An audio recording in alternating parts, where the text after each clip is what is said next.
Save the world and find love along the way. That's the tagline for Eternights, an RPG that blends fast-paced hack-and-slash combat with a calendar system where you'll spend time deepening your bonds with a lively group of characters to unlock new possibilities, all while surviving in a post-apocalyptic city overrun with infected.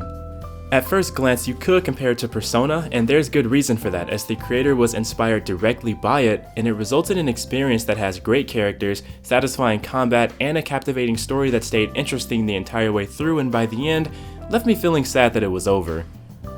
The story of Eternights is one that begins as a typical day of shenanigans but quickly turns into a nightmare as a mysterious anti-aging drug is released worldwide and causes everyone exposed to turn into monsters. At the same time, a massive wall appears in your home city, trapping you there with no way out. After taking shelter, you form a small group of survivors, but it quickly becomes clear that there's a lot more at play than just monsters roaming the city streets, as a fateful encounter with a strange woman who cuts off your arm brings to light a struggle between two godlike architects, Lux and Umbra, that are essentially polar opposites. Umbra wants to overthrow the current state of the world as we know it, and Lux wants to keep that from happening. In order to combat the literal end of the world, you side with Lux, who gives you new unchecked power in the form of a new arm, which now has the ability to transform into many different weapons. With this newfound power, you're tasked with collecting a special stone that is the source of everything around you before Umbra can get her hands on it. What I liked about the story is the fact that it doesn't hesitate to subvert your expectations and keeps you guessing. Although your mission to collect the stone is straightforward, there are details related to the protagonist and a few others that I won't spoil that were really well done. It's only after playing through a significant portion of the story that the pieces of the puzzle start to come together, keeping me engaged all the way through to the end. Eternights will have you roaming the streets of the city, traversing cool dungeons, and learning more about the forces at work that initiated this apocalypse. It is pretty short overall, averaging just 10 to 15 hours, and it takes place over the course of 2 in-game months, but during that time you'll get to know a fun cast of characters and learn more about their backstory and how this particular end of the world situation affects them. This game can get pretty dark, to the point where it almost feels like a horror movie at times, but even then there are some really funny and memorable moments that shed a bit of lightness in this otherwise dark and depressing world. While there are some awkward situations in the form of your typical anime tropes like characters falling and landing in an awkward position or walking in on someone changing clothes, there are more moments that are genuinely heartfelt and memorable, no doubt thanks to the main cast, who are by far the most compelling aspect of Eternights. There's Chani, your best friend, who can aptly be described as the hopeless romantic of the group, Yuna, a famous pop star who is an inspiration to many young fans, and Min, who is very shy and reserved, just to name a few. I felt as if they were well written overall, and I enjoyed having the opportunity to deepen my bonds with these characters. This is very important, as deepening your bonds with your friends directly unlocks more skills in battle, such as new offensive abilities as well as skills that enhance the power of certain attacks. The progression of your bonds goes hand in hand with your combat prowess, which thankfully is satisfying.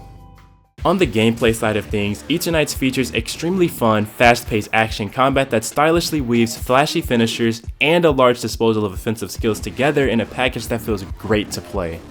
You have a pretty standard amount of offensive options at your disposal when you first get started, but every attack feels very impactful thanks to the weighty attack animations. Movement itself also feels pretty good.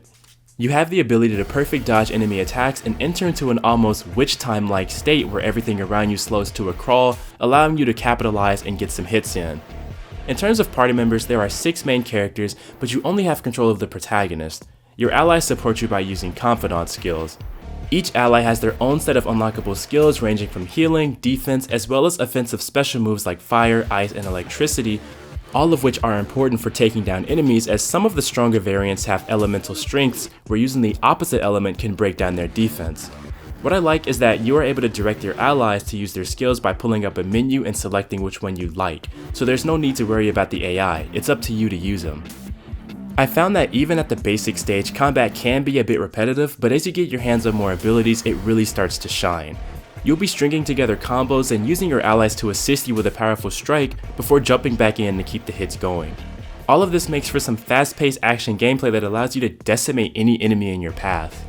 However, even with these tools, you can still run into formidable enemies that can be tough to take down due to their high endurance and strength. Overall, it's a satisfying system that I never got bored of. It didn't feel too easy and was a lot of fun. The only real complaint I have has to do with the perfect dodge timing. Just before an enemy strikes, you're flashed with a red light prompting you to press the dodge button. The issue I had with it is that it always felt like I had to dodge earlier than expected, as the dodge window was also very small, so I often ended up getting hit when I felt that I dodged perfectly. It's not a huge issue, but it is something that you have to get used to. What I didn't have an issue with were the dungeons. You'll be making your way through the infested city streets, abandoned buildings, and more, cutting your way through plenty of infected along the way. You'll also be solving puzzles every now and then, and there's even a dance minigame which breaks up the experience a bit so you're not just running and fighting monsters all the time. Although the dungeons are pretty straightforward, there is a bit of room for exploration with the occasional useful item lying about off the beaten path. When you're not focusing on the story or fighting monsters, you're likely going to be hanging out with your friends. Events in the story lead you to a small train that quickly becomes a safe haven as well as your base of operations. This is where things like the calendar system comes into effect.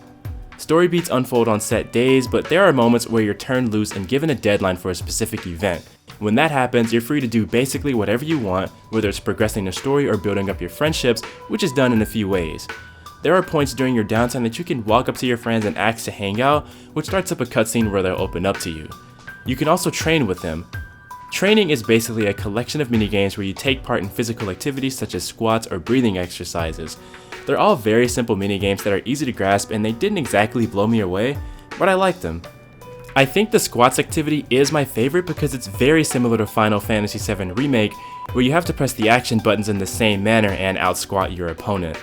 As for the aforementioned deadline, if you happen to get a game over because you didn't complete a major objective in time, you're allowed to roll back by 2 days in order to give yourself enough time to get that done, which helps relieve the pressure of running out of time.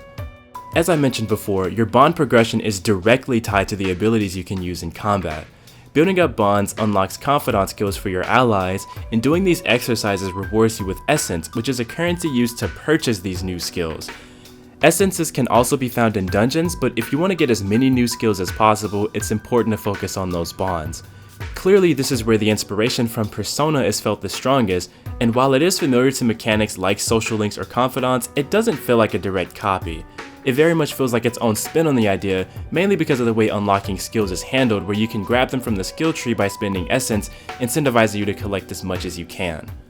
Moving on to Eternights visuals, the game clearly adopts an anime aesthetic, showcasing heavily stylized character models with bright and colorful designs that pop on their own, but even more so when held against the somewhat bleak looking world. The cast is very expressive as they speak to each other, and that fact is highlighted with the character portraits that move in real time with the models. It's a great way to show off their personalities during these dialogue sequences, but they really shine during the anime cutscenes, which are few and far between, but look absolutely incredible. As for the world itself, again, it is very dark and shrouded in blues, purples, and reds for a majority of the adventure, and it gives Eternights a striking visual identity. It also runs at rock solid 60 FPS, and I did notice any frame drops. However, there is this constant hazy bloom-like effect that, while I was able to get used to after a while, makes everything look dreamlike in a way. This effect is coupled with this very strong motion blur that looks good sometimes, but often gets in the way of the action, and there's no way to turn down the intensity or turn it off entirely. In some cases, it can be hard to tell what exactly is going on because of it, along with the fact that the camera moves really quickly during these blazingly fast attacks. But despite that, this is overall a very good looking game. And it's also a good sounding game too, as Eternights has a wide range of music tracks that, while often subdued, do a great job establishing the atmosphere. Of course, there are also some higher energy compositions that play as you do more active things like taking out monsters, which also sounds great and got me into the action.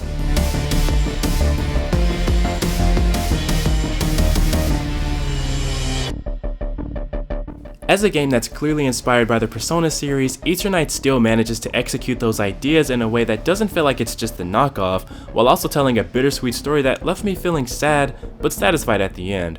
The great characters, fun combat, and a progression system that is directly influenced by the bonds you forge throughout make for a nice little game that I liked a lot.